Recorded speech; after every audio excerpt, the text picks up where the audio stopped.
It is one thing to try and stop journalists from reporting what is going on. It doesn't mean news doesn't spread, but reporters can be thwarted to some degree by authoritarian governments trying really hard to do it. That's one thing.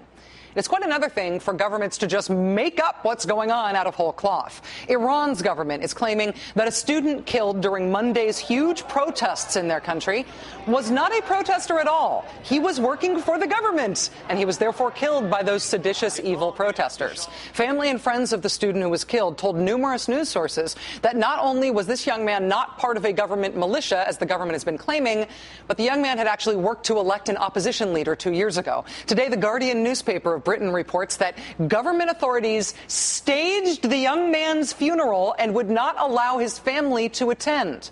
Instead, according to witnesses, hundreds of Basiji militiamen were bussed in to join the funeral, where they, of course, clashed with students and opposition protesters who were there for their own reasons. The Iranian regime is planning for its own pro-government and anti-opposition protests this Friday. They are making it up. In the Arab world today, a day ahead of a planned Day of Rage protests, demonstrations erupted today in Libya's second largest city. 38 people were reportedly injured. Authorities reportedly used tear gas and water cannons against an estimated 6,000 Libyan protesters. In Yemen, the president of Yemen today reportedly blamed people with, quote, foreign agendas for the ongoing and growing protests in his country. He canceled a planned trip to Washington. He reportedly today sent 2,000 government loyalists into his capital city to quell protests there, by which, of course, he means beat people up.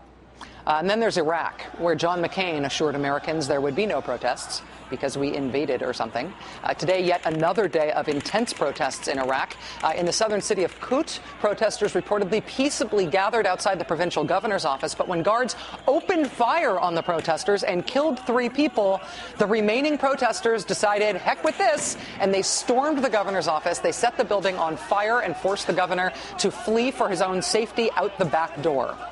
Now, in Bahrain, this is the big news tonight. As thousands of people slept in Pearl Square in the capital city of Bahrain, preparing for a 4th day of protests there, hundreds of police swept in just hours ago at about 3 in the morning local time. Reports that we're getting thus far are sketchy, but what we can tell are that police using rubber bullets and tear gassing protesters were trying to clear the square. The opposition says at least 1 protester was killed tonight. That would bring the total death toll in Bahrain this week to 3.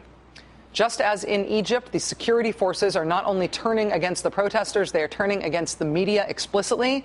Here is some extraordinary audio that has just surfaced of the moment within the last few hours when an ABC News reporter was beaten by Bahraini police while covering what is happening in Pearl Square. Listen. No. Press, media, journalist. I'm going. I just got beat rather badly by a gang of thugs.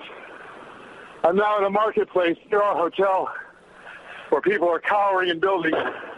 I mean, these people are not screwing around. They are going to clear that square tonight ahead of any protest on Friday. The government clearly does not want this to get any bigger. Again, that is footage from Bahrain tonight within just the last couple of hours. Police moving in on protesters, among them women and children who were sleeping in the main square in the capital city. This footage from Bahrain again tonight. This thing is still going on. We will stay with it.